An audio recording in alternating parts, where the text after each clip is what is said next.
Puppy and I to do a Blu-ray update just from a bunch of bits and pieces that I'm not going to bother doing individual reviews on. So let's get into it. Karate Kid Part 3. This is the final film in the Ralph Macchio Karate Kid trilogy, and the first two were released together a couple of years back, which I picked up selling my DVD of the trilogy, and we're just waiting patiently for Part 3 to arrive. And here it is. It is going to be released worldwide, but this is the Australasian release, which has been released first. It's also been released in a 5-movie set, the trilogy, along with the next Karate Kid, which is a spin-off with Hilary Swank, and the Karate Kid remake with Will Smith's son. I wasn't interested in having either of those two films, and I already had Parts 1 and 2, so I just picked up Part 3 by itself here. It's region-free, so you can play this anywhere in the world, and it doesn't have any special features, but the picture and sound are really good, considering it's just a unloved catalogue title. There's not much to show you, just pretty straightforward disc there. There's the back. But it's a good film, you know, not a great film, the worst of the trilogy, but still good. If you've got the first two, you got to have the third one to complete that cycle. So that's that.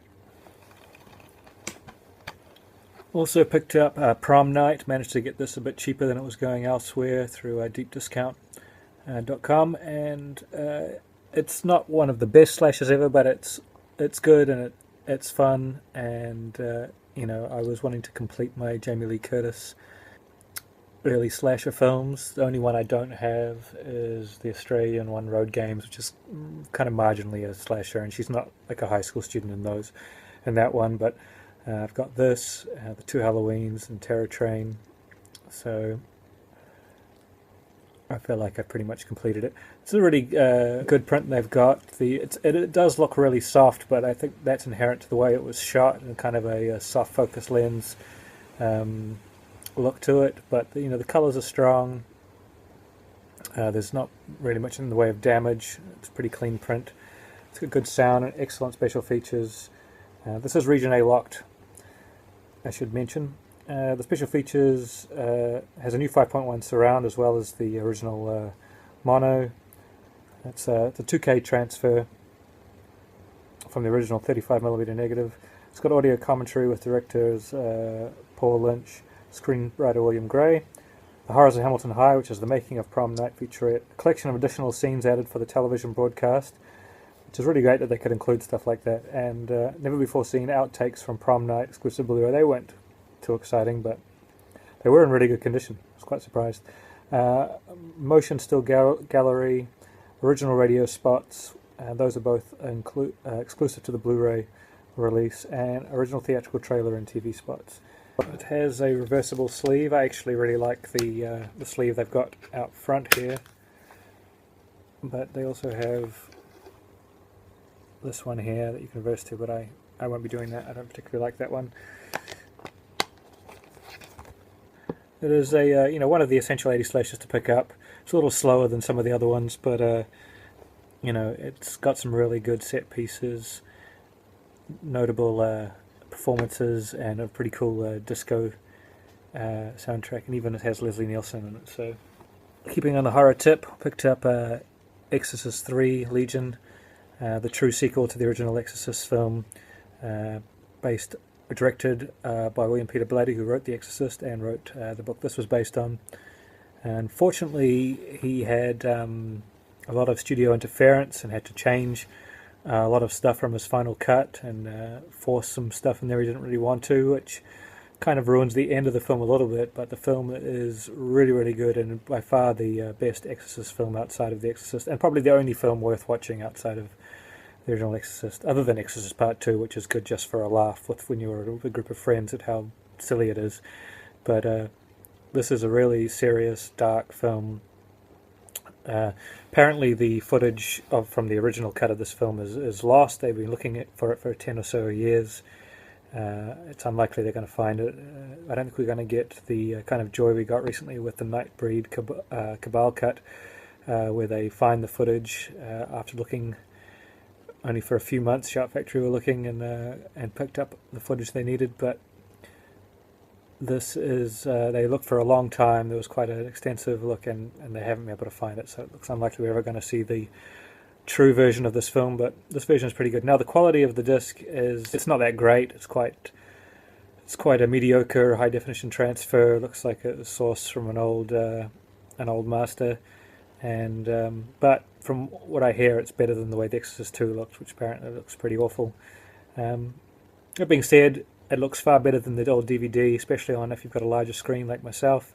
It's certainly a passable transfer, but it's not going to blow you away. But the film itself is really good. It doesn't come with any special features. It's a shame there isn't some kind of audio commentary with William Peter Blatty or anything. It just comes with the theatrical trailer, I believe. So, Exorcist 3. I also picked up a bunch of other stuff, which I'm just going to talk about quickly. Some older Blu-ray releases. Magnolia doesn't have the hottest transfer, but it's certainly better than the DVD. Comes with some really cool special features, though. The Magnolia video diary is quite extensive and long, goes right through the process pre to the actual release of the film. You can watch the whole of Tom Cruise's fictional seminar in the film, the Frank T.J. Mackey seminar. You can also have the full Seduce and Destroy infomercial, and there's a music video, theatrical trailer, and TV spots. But really, the video diary, it's quite long, quite extensive. It's really good. Magnolia is one, maybe take a few viewings. There's parts of it I like better than others. Tom Cruise portions are probably the best on the film, but there is, it's definitely one you can go to and spend a few hours with.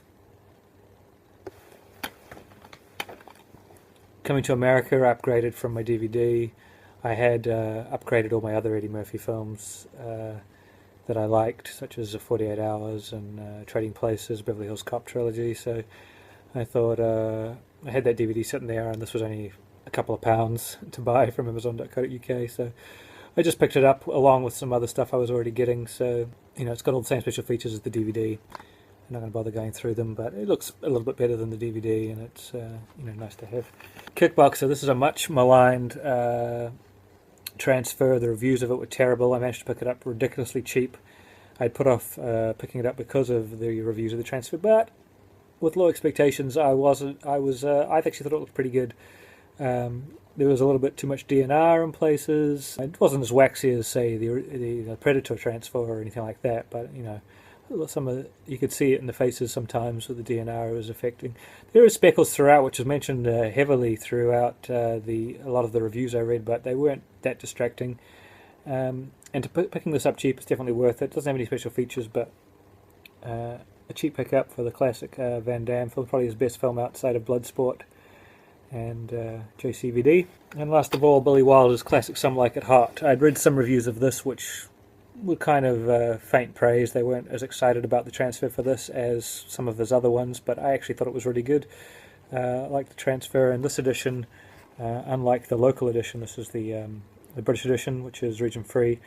The American edition is the same as this one, has a lot of special features, whereas the Australasian one did not. So has a commentary, interviews with Tony Curtis, Jack Lemmon, etc., the legacy of Some Like It Hot, and nostalgic look back, and some other bits and pieces. I've pretty much got all the Billy Wilder films I want now. I have Double Indemnity, Sunset Boulevard, Ace in the Hole, Witness for the Prosecution, The Apartment, and now Some Like It Hot. I'm pretty much done with collecting Billy Wilder. He has some other films that are quite good, but nothing I would necessarily need to own. So that's it for my update. Out of that update, these are the 3 new items. Hot off the presses. So we'll see you soon.